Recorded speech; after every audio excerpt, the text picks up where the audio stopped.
My name's Matt. I'm 27, and I used to think that if I kept my head down, paid my dues, and didn't stir the pot, my family would eventually start seeing me as more than just the responsible one. You know, the fallback guy, the one who helps without being asked, who lends money just until Friday, who always shows up to fix whatever's broken but never gets invited to anything that's whole. I've spent most of my adult life trying to convince myself that this role, the quiet provider, was something to be proud of. And maybe it was. Until last month. It was a Wednesday evening. I remember because I'd just gotten back from a work trip, bag still at my feet, when I got the group text from my dad. Family dinner at 6. Be there. Big update. No punctuation. No please. Just a command, like always. I should have said no. Should have made up a meeting, or claimed I was still out of town. But instead, like I always did, I shoved my exhaustion down, threw on a clean shirt, and drove over to my parents' place. The usual suspects were there, Mom bustling in the kitchen like she was feeding royalty, Dad seated at the head of the table like a CEO, and my younger brother Jason slouched at the opposite end, scrolling through his phone like he was allergic to eye contact. Jason's 2 years younger than me, but you'd never guess it by the way he acts. The guy has this talent for doing the absolute least and still getting treated like a hero for breathing. Got kicked out of college twice. Burned through 3 jobs in a year. And somehow, every time he messes up, it becomes someone else's responsibility to catch him. Dinner started off as expected. Small talk about the neighbors, questions about my job that no one really listened to the answers for, and the usual praise session for Jason, who had apparently decided to take a break for his mental health. That's code for he quit his job again because he didn't like getting up before noon. I didn't say anything. I've learned that silence is safer than sarcasm in my family. Then, just as I was about to excuse myself for the night, my dad cleared his throat and gave Jason this little nod. Jason pocketed his phone and leaned back like he was about to drop some life-altering announcement. My stomach sank. So my dad began, stabbing a piece of chicken like it had wronged him. Your brother's moving in with you next week. The sentence dropped like a lead weight. I blinked. What? He needs space, Dad continued, like this had all been agreed upon already. Can't keep living here. It's not healthy for a grown man. And you've got that extra bedroom. Jason didn't even pretend to be surprised. He just smirked and said, try not to touch my stuff, all right? My fork froze halfway to my mouth. I set it down slowly, my heart thudding in my chest. You're sending him to live with me? You're single, my mom chimed in from the kitchen, not even turning around. You've got room. You work from home. You're always saying how quiet your apartment is. It's the perfect situation. That last part hit harder than they probably intended. I had mentioned how peaceful my place was, once, during a rare moment of vulnerability, and they'd taken that as a sign I was lonely. Not that I enjoyed my space, or that I'd worked hard to create it, but that I was somehow incomplete and in need of chaos.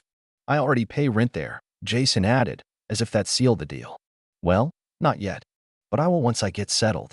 The absurdity of it all was almost funny. Almost.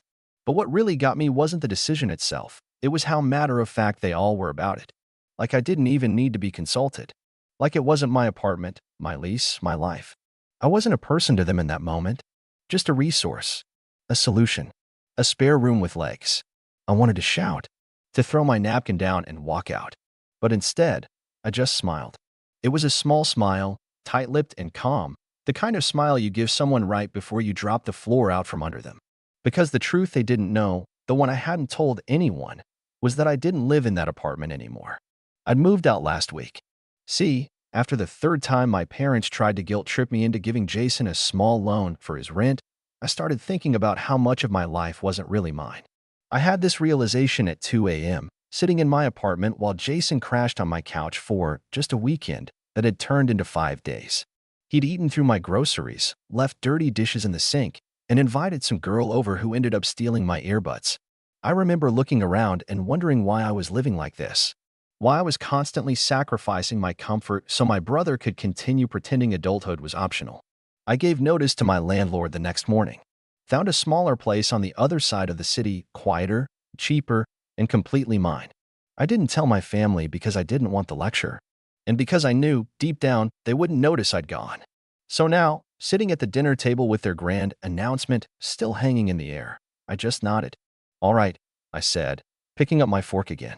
If that's what you think is best. Jason looked smug. My parents looked relieved.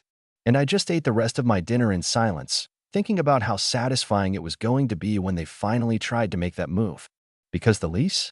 It wasn't in my name anymore. And the apartment? Completely empty. I'd even made sure to leave behind just enough furniture to make it look like someone still lived there, for now. They had no idea the entire plan was about to implode on them, and I wasn't going to lift a finger to stop it. Not this time. The fallout began 2 days later, quicker than I expected, honestly. I'd assumed Jason would spend a few more days loafing around our parents' house before finally lumbering over to his new kingdom, but apparently the idea of having a place of his own had ignited something in him. That, or Mom finally got tired of him using her yoga mat as a food tray. He called me first, around 11:30 a.m. I let it ring. Then again, 2 more times. Finally, a text popped up. "Hey, you got a spare key?" I ignored it. 3 hours later, I got another message. "We're outside. You're not here." Still didn't respond. I pictured him and Dad standing in the hallway of my old apartment, probably arguing about whose fault it was they didn't bring a key. The building has a secure front door and no intercom system, so unless someone lets you in, you're stuck outside. And I made very, very sure the property manager wouldn't be doing anyone any favors. By 6 p.m., my phone buzzed again. This time, it was Dad. "Call me." Now, I waited. Didn't even open the message. 10 minutes later, I got another. "What is going on?" I finally responded. Just 2 words. "Ask Jason." No reply. Radio silence. The next morning, though, that's when it got really good. I was sipping coffee in my new place, curtains open to the quiet courtyard outside, when I got a call from an unfamiliar number. Normally, I'd ignore it. But curiosity got the better of me. "Hello? Is this Matthew Carson?" The voice asked. Firm, official, clipped. "Who's calling?" "This is Miranda from Oak Hill Residences Management. I have a situation involving your former unit. Are you still occupying the premises?" I grinned. "Nope. Moved out last week. Final walkthrough was completed, and lease was terminated. I have the signed release form if you need it." A pause. Then she said, "Interesting. Because 2 individuals are here right now insisting they live there. One claims to be your brother." "Yep," I said, leaning back. "That sounds about right." Another pause. "They say you gave them permission." I didn't laugh, not out loud. "Did they show a lease? Signed contract? Proof of residency?" "No. Just verbal claims." "Then I'd recommend calling the police," I said, still calm. "They're trespassing." The silence that followed was beautiful. "We'll handle it," she said tightly. "Thank you, Mr. Carson." That afternoon, my phone finally exploded. Missed calls from Dad. From Mom. Even Jason, who never calls, always prefers passive-aggressive texts. The voicemails were golden. First one from Dad. "What did you do? They're saying you're not the tenant anymore. How is that possible?" Next one. Mom, more panicked. "Matt, you didn't tell us you moved. Jason's stuck out here. The landlord says he has no right to be there. What's going on?" Then, the piece de resistance, Jason's voicemail, equal parts indignant and furious. "Dude, what's wrong, Tayo? You knew we were coming. You let me pack all my stuff and drive across town, and the place is empty. You took the couch? Seriously?" "Oh, right. I forgot to mention. I'd sold most of the furniture before leaving. The only thing I left behind was an ancient bookshelf with a busted leg, a plastic fork in the kitchen drawer, and a single sticky note on the fridge that said, 'Good luck.' I gave it 2 days before the storm hit face to face." Sure enough, Sunday dinner, the weekly family bonding obligation, was an ambush waiting to happen. I walked into my parents' house like nothing had happened. Greeted Mom with a kiss on the cheek, nodded to Dad, and even smiled at Jason, who looked like a man freshly evicted from a fantasy. He didn't speak, just glared. Dinner started quiet. Too quiet. You know that eerie calm before a fight breaks out? That was the vibe. It was Dad who cracked first. "Why didn't you tell us you moved?" he said, stabbing at his roast beef like it owed him money. I shrugged. "Didn't think anyone would care. You knew your brother was supposed to move in." "No," I said slowly, deliberately. "You decided my brother was supposed to move in. No one asked me." "He's your family," Mom snapped. "You had the space. What were you planning to do? Just let him be homeless?" Jason muttered, "You're such a selfish prick." That got me. Not because it hurt. I'd heard worse from him, but because of how entitled it was. Like I had wronged him by not letting him live rent-free in a place I no longer lived in. So I leaned back, set my fork down, and looked directly at him. I used to wonder why you hated responsibility so much. Now I realize it's because no one ever made you feel the consequences. Oh, please, he scoffed. You think you're better than everyone just because you pay your bills on time? No, I said. I think I'm better than someone who waits until they're outside a locked door to ask where the key is. Dad slammed his napkin down. Enough. You should have told us. And you? I said, eyes on him, should have asked. But you don't ask me things. You assign me duties. You assume I'll just roll over and say yes. And you don't even thank me. You just move on to the next favor. Mom looked stunned. Jason muttered something under his breath. I didn't care. I moved, I said, voice calm. I didn't tell you because I didn't want the pressure. I didn't want the guilt. I didn't want to be used again. I needed a clean break. And if you think that's selfish, maybe take a look at what you were asking me to give up and who you were asking me to give it to. The room went silent. Even the air felt heavier. I stood up, folded my napkin, and looked around at the stunned faces. I'm not angry, but I'm done being your backup plan. Then I walked out. The silence after that dinner didn't last long. 3 days later, the group chat, normally used for birthday announcements and Mom's passive-aggressive reminders, lit up like a firework. Jason had gone off. The first message came in at 8:17 a.m., which for Jason was basically sunrise. Jason texted, "Wow, real classy, Matt. Kicking your own brother to the curb. I've been sleeping on the couch for a week." Mom texted, "Jason, keep this private. We can talk later." Jason texted, "No, they should all know. Matt's the golden boy until he's asked to do something real for this family." I didn't reply. Neither did Dad, not right away. I imagine he was letting the drama stew while drafting some sanctimonious speech in his head. But then, my cousin Laura, who usually stays out of the mess, chimed in. Laura texted, "You were asked to live rent-free in Matt's place and just assumed it would happen? He doesn't owe you that." Jason texted, "Stay out of it, Laura." Laura texted, "Just saying. If I were Matt, I'd be done too." I wish I could say the whole family backed me up like that, but Laura was the exception. Within an hour, I had 3 missed calls from my aunt, 1 from Grandma, and a barrage of messages from relatives I hadn't heard from since Dad's 60th birthday, all politely implying I should reconsider for the sake of peace. Peace. The same peace I'd spent years quietly buying with time, favors, and rent payments. The same peace I was now finally reclaiming. And they were furious I had the nerve to do it. I didn't answer anyone that day. I focused on work, on cleaning, on a grocery run that took way longer than it needed to. And that night, when I finally got back home, I found a letter. Not an email. A letter. Handwritten, folded once, tucked under my door like some kind of declaration of war. It was from Dad. No, dear Matt. No love, Dad. Just 2 pages of tightly written disappointment. How I had embarrassed the family. How Jason was going through a difficult time and I had kicked him while he was down. How I should have come to them first instead of making a scene. And at the end, "You're better than this." That line hit me in a weird way. Not because I believed it, but because it was such a manipulative little twist. The guilt grenade. A subtle attempt to reframe everything I did as cruel rather than necessary. Like I just lost my moral high ground by standing up for myself. I stared at the letter for a long time. Then I grabbed a pen, flipped the last page over, and wrote 3 words in the margin. I finally am. The next day, I dropped it in their mailbox. A few days after that, I found out Jason had tried to convince the apartment management to let him stay until things got sorted out. He claimed he had verbal permission and even tried showing them old photos of himself inside the unit, lounging on my couch like a king. It didn't work. The building had already rented the place to a new tenant, someone who was not thrilled to find Jason loitering in the stairwell like a moody raccoon. I didn't hear this from Jason, of course. He blocked me.